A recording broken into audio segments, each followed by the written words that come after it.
Hello. Hello. All right, we're live again. It's Monday, 7 p.m. That means it's time for Career Catalyst Live. I don't want to hear about how rough your Monday was because it's time to make it better, right? With some information, okay? So, I'm about to get into it. If you join, let me know you're here. I'm on StreamYard today, so it doesn't necessarily let me see you. So give it permission to see you, or just put your name in the chat, and then I'll know it's you. And if you have questions, always ask me questions. Anybody who knows me knows I'm obsessed with jobs. So if you got a question about a job, and your coworkers don't follow you on Facebook, let me know. All right. So today we're talking about pay transparency. And I like to call this topic pay transparency and other tall tales. And I'm going to tell you why in just a minute. But if you don't know who I am Angela M. Zachary, the owner of the Inside Track Career Services. I am an HR professional and job search coach. And very simply put, I make your job search simpler. We don't do that chasing jobs, and we don't chase people around networking events. We use simple methods that are part of the HR processes that you end up in anyway as a job applicant and as an employee. So we just leverage these systems that already exist to make your job simpler. All right, so let me know when you're here, and let's get into pay transparency. So this is like one of my favorite and least favorite topics, because the reason I call it tall tales is because pay transparency is not actually transparency. It's kind of a misnomer. I call it to. That's a nice way of saying what it is. And the reason I say it's a misnomer is because it isn't transparent. Like pay transparency as it is today is like telling somebody, here's a window, and then you put one-way film on top of it. That's not a window. That's not transparent. That's a mirror. You're showing them what they already see, what they already know. That's what you have today. But pay transparency, in my view, is transparency through the entire process of what actually goes into setting pay. And a lot of people don't know that. A lot of companies are not sharing that because the law doesn't require them to, quite frankly. And let's be honest, nobody's going to do anything the law did not require. Uh, because why? um, and so, pay transparency is a little different from what you see online. You might see people talk about pay transparency on LinkedIn. You might see trackers about where it is. I think we're at 15 states and 7 cities or territories now, which is awesome. But there's a lot of variation in what that actually means.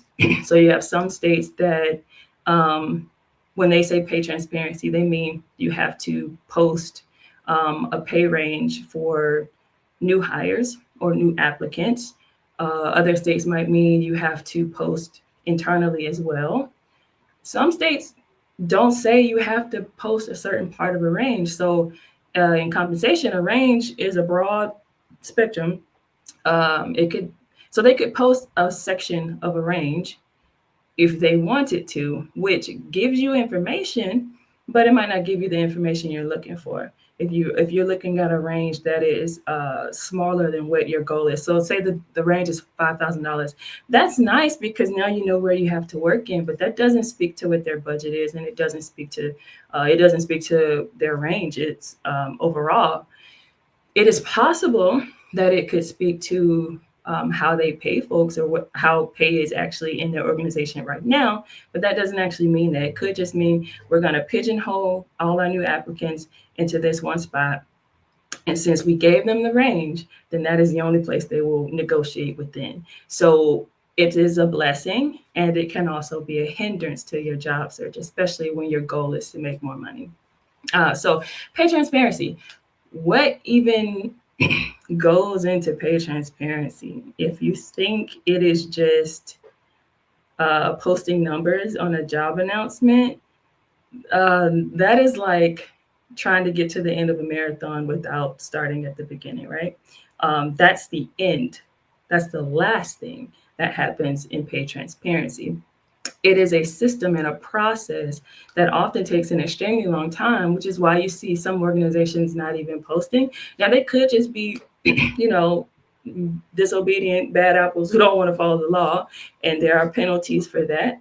But no one can actually make them do that. If they don't want to do it, they won't do it, and they'll suffer consequences. But in suffering consequences, it has nothing to do with you, unfortunately, because they can pay the fines and you still don't have the pay ranges.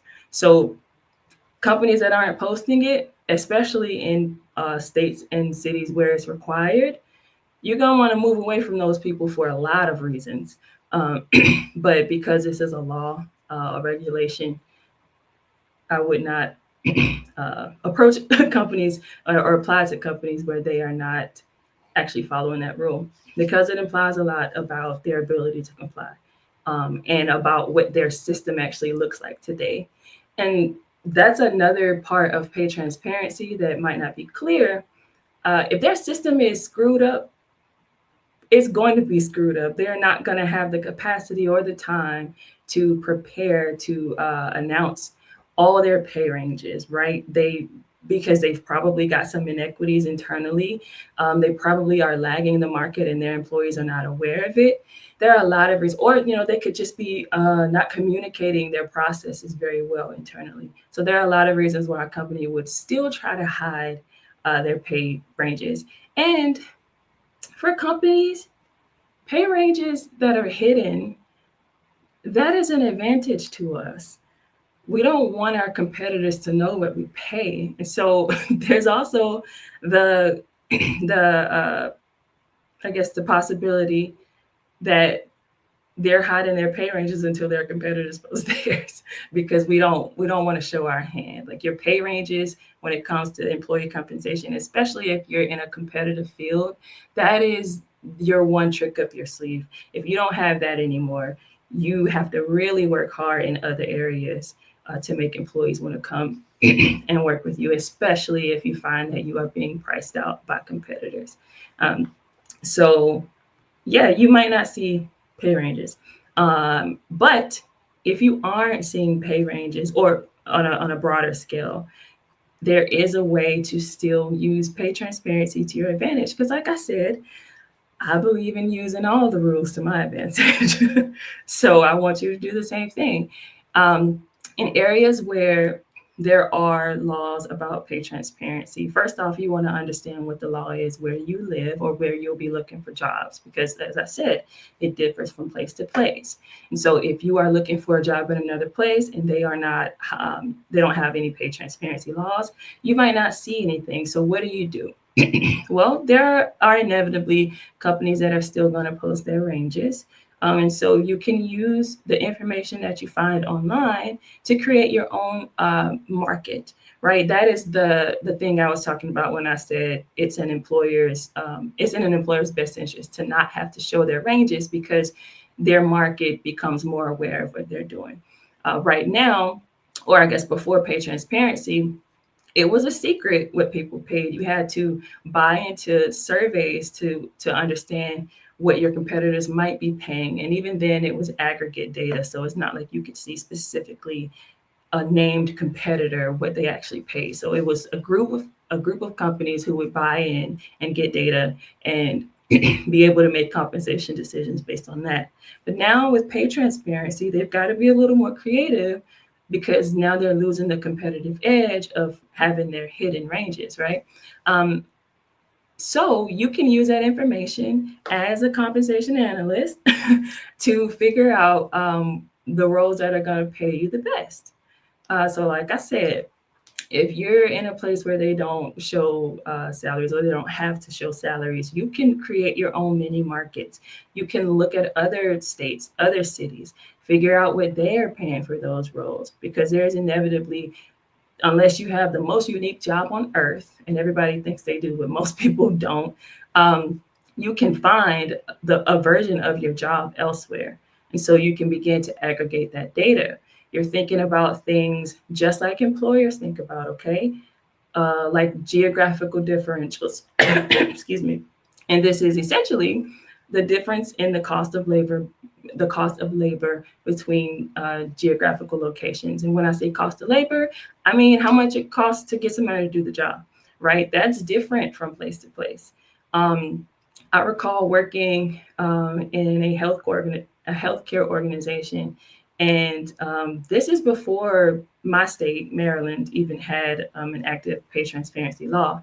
But we had locations in different areas, and my location, or one of my locations, was in a rural area on like the coast. It was like, it's not a small town, but nobody really lives there. And people who live there don't tend to leave there. Um, and so everybody was doing the same job. You know, you'd have healthcare jobs, it's all the same job from place to place. But when the compensation team before me was brought on, they believed in geographical differentials. And so they said, okay, well, this is a rural town. We don't have to pay them as much as we have to pay in the city, in Baltimore, because the cost of labor out there and the cost of living, frankly, is lower. And so when I came there, I noticed, and mind you, they're not posting pay ranges. This is before pay transparency. So employees did not necessarily know that they were being paid less unless they applied for a job at one of these other companies, of one of these other. They weren't individual companies, but they were I'll call them subsidiaries. So unless you applied to one of those companies, you did not know that you were being underpaid. But we, as compensation, did know. And so I started to notice a trend where this coastal town was losing talent to the city, right?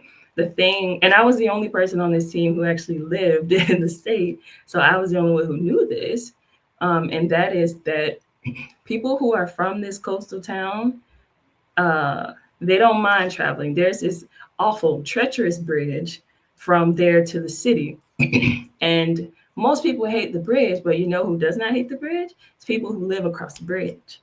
So when they were finding out that they could make more in the city, they would quit their jobs, get a job in the city, and then just cross the bridge to go to work. And because of that, this hospital was losing talent.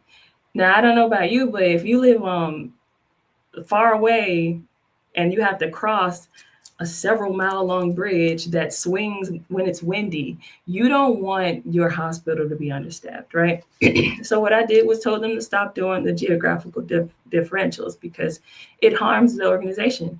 But I say all that to say, nobody knows that unless unless they understand the systems that go into it, like cost of labor, like geo differentials, like attrition, which is the loss of talent. If you don't understand those things, especially if the organization doesn't understand those things, they're not going to be able to give you anything valuable in the way of pay transparency. And so paying attention to those markets, paying attention to laws around pay transparency, and then creating your own market data. Like, I'm not telling you to hop on Excel and start doing pivot tables, but keep track of what salaries are doing, because you now have access to pay transparency laws, or to pay transparency in general. It's not going to give you everything you need to know about what goes into pay transparency. And that's what I'm here for. That's what I'm here for, to tell you what actually goes into those decisions. And it is a lot. So if you want to hear more about what goes into pay transparency, I'll be doing another webinar next week. I'm not doing another one this Saturday. I'll do another one next week, and it'll be every other week. And I'll give you the details about what actually goes into pay transparency. It's more than just the dash, the numbers you see, and a dash and the number. There's a whole lot more. And in order for you to be able to actually use those numbers, you got to know what goes into it. And you have to understand what it likely means when an organization is not transparent in their pay. It's very telling if an organization cannot share that information. And so I want you to be equipped. I always say it. I want you to be equipped. I don't want you to be a slave to this system. I don't want this system to be happening to you. I want you to be able to use it to your advantage. And you don't have to tell anybody at your job that you know. You don't have to tell them that you got insider insight into pay transparency. You just have to be able to use it and get it right.